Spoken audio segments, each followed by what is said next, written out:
Bapak Ibu jemaat yang diberkati Tuhan, kepemimpinan adalah kemampuan seseorang untuk mempengaruhi orang lain, pada umumnya melalui motivasi untuk bekerja sesuai dengan tujuan atau sasaran yang diinginkan. Sebagai pemimpin, gaya kepemimpinan yang dilakukan akan sangat mempengaruhi perilaku orang-orang yang dipimpinnya. Pemimpin juga harus memiliki jiwa pemberani dan bersedia menghadapi setiap tantangan. Selain itu, pemimpin yang mengutamakan pelayanan akan terlihat jelas segala sesuatu yang dilakukannya, karena semuanya itu dimulai dari hati. Inilah yang dapat kita lihat dalam bacaan kita di saat ini. Hakim-Hakim 4 ayatnya yang pertama dan berakhir pada ayatnya yang ke-24. Bapak Ibu jemaat yang diberkati Tuhan, setelah kematian Ehud, hakim bangsa Israel, orang Israel melakukan apa yang jahat di mata Tuhan, sehingga membuat murka kepada Tuhan. Oleh sebab itu, Tuhan menyerahkan mereka ke dalam tangan kekuasaan Yabin Raja Kanaan, yang memiliki panglima perang yang sangat tangguh, yakni Sisera.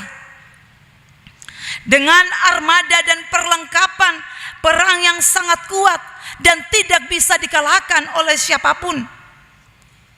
Ketika situasi seperti ini membuat bangsa Israel semakin terpojokan, tidak berdaya dan tak mampu.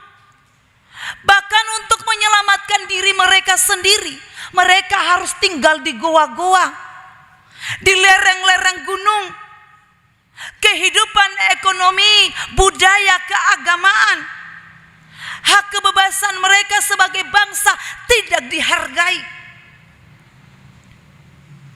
Pada titik inilah bangsa Israel ada di titik rendah. Mereka merasakan sengsara, sehingga mereka meminta pertolongan dari Tuhan agar mereka bisa keluar dari keterpurukan yang ada. Bapak Ibu jemaat yang diberkati Tuhan, pada saat itu pula Allah mendengar seruan bangsa Israel, dan disitulah Allah boleh menampilkan seorang wanita atau perempuan, yakni Deborah. Deborah adalah salah satu wanita tanggung yang tercatat dalam Alkitab. Sekalipun ia berstatus sebagai seorang ibu rumah tangga, istri dari Lapidot, namun dia juga merupakan seorang nabiya. Tetapi Deborah juga dipercayakan Tuhan untuk memimpin bangsa Israel sebagai hakim pada saat itu. Di bawah pohon korma di pegunungan Efraim, Deborah menjalankan tugasnya. Banyak orang datang membawa permasalahan kepada Deborah. Deborah pun memberikan nasihat, memberikan solusi dengan setiap persoalan yang mereka alami. Sebagai nabi, ia juga penyambung lidah Tuhan, menerima petunjuk dan nubuat dari Tuhan untuk disampaikan kepada bangsa Israel. Deborah adalah hakim keempat dan satu-satunya perempuan. Ia menjadi mediator, penasehat, konselor yang baik. Bahkan juga ia menjadi motivator yang handal bagi Barak dan prajurit-prajurit bangsa Israel. Bisa dikatakan Deborah adalah salah seorang perempuan yang berpengaruh pada zaman itu. Kenapa demikian? Karena pada saat itu, pada zaman patriarkal, perempuan dianggap tidak penting. Perempuan dianggap warga kelas 2. Namun bagi Deborah tidak menjadi pengharu dalam kehidupannya. Ia tidak merasakan minder. Ia tampil dan berani dengan kepercayaan yang diberikan oleh Tuhan untuk memimpin bangsa Israel walaupun dia seorang wanita.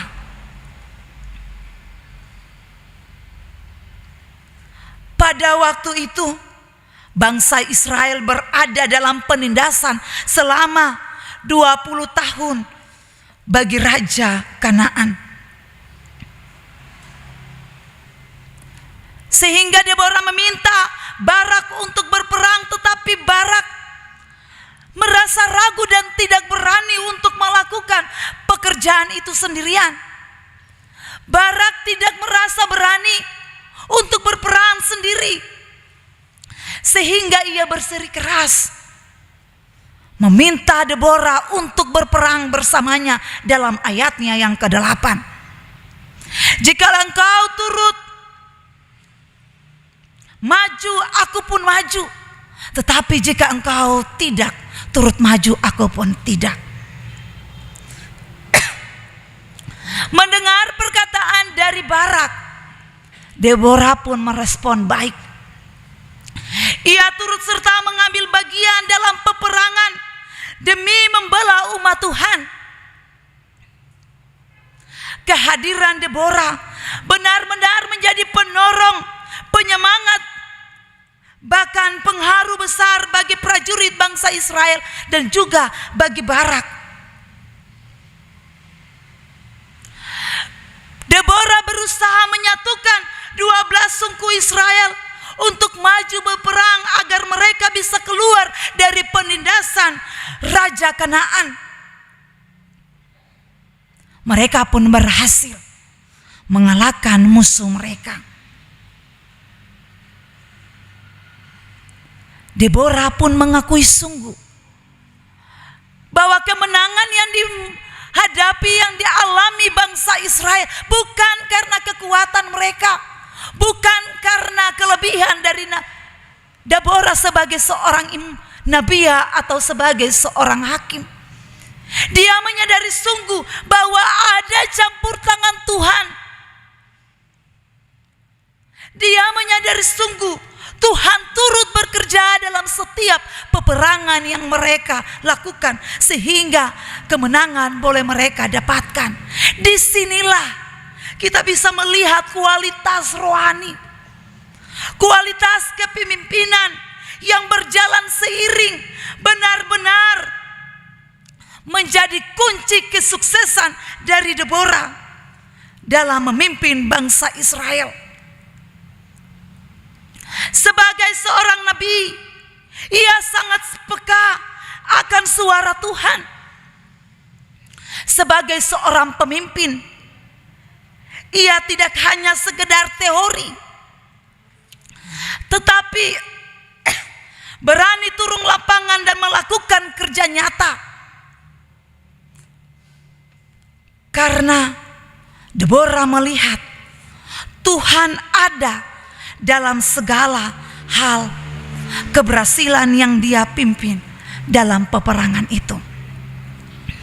Bapak Ibu jemaat yang diberkati Tuhan,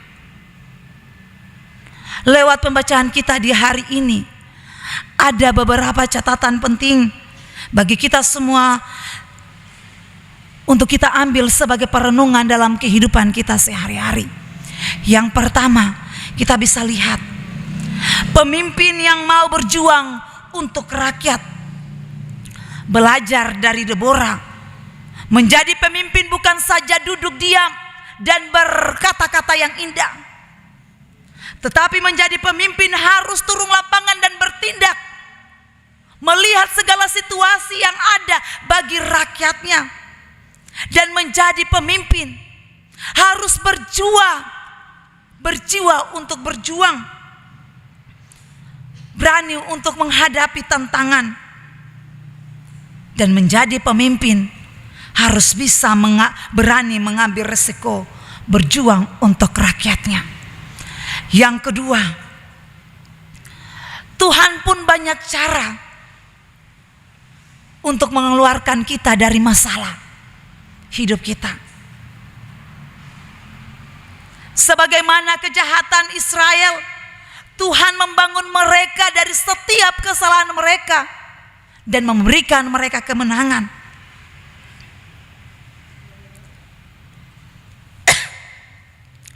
Itulah kasih sayang Tuhan kepada bangsa Israel. Demikian pula dengan kita sebagai orang percaya.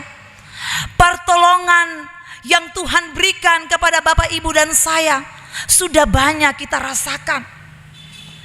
Tuhan telah mengeluarkan kita dari setiap persoalan, membawa kita dalam kehidupan yang lebih baik, menjaga kita. Itulah wujud cinta kasih Tuhan kepada kita sebagai umat-umatnya. Dan yang ketiga,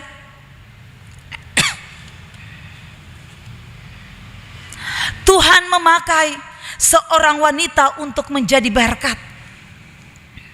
Sebagai hakim perempuan, Tuhan memakai Deborah untuk menjadi berkat bagi bangsa Israel.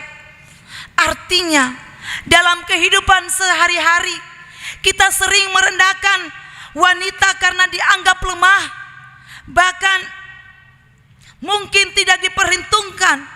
Tetapi Allah punya pandangan lain kepada wanita atau kepada orang yang lemah. Jika kita adalah seorang laki-laki yang hebat, jangan sekali-kali merendahkan wanita. Dan jika kita sebagai perempuan, jangan pernah terpasung oleh stigma bahwa kita perempuan lemah. Ingatlah, dari Deborah Tuhan bisa memakai siapa saja, bahkan sering dianggap lemah, untuk tampil menjadi seorang pemimpin. Sebab kunci keberhasilan seorang bukan soal gender, melainkan siapa yang peka dan yakin akan campur tangan Tuhan dalam hidupnya. Kehebatan seseorang ditentukan oleh hati yang bersih untuk melayani dan mau langkahnya yang mau dipimpin oleh tangan Tuhan. Tuhan memberkati kita lewat firman-Nya.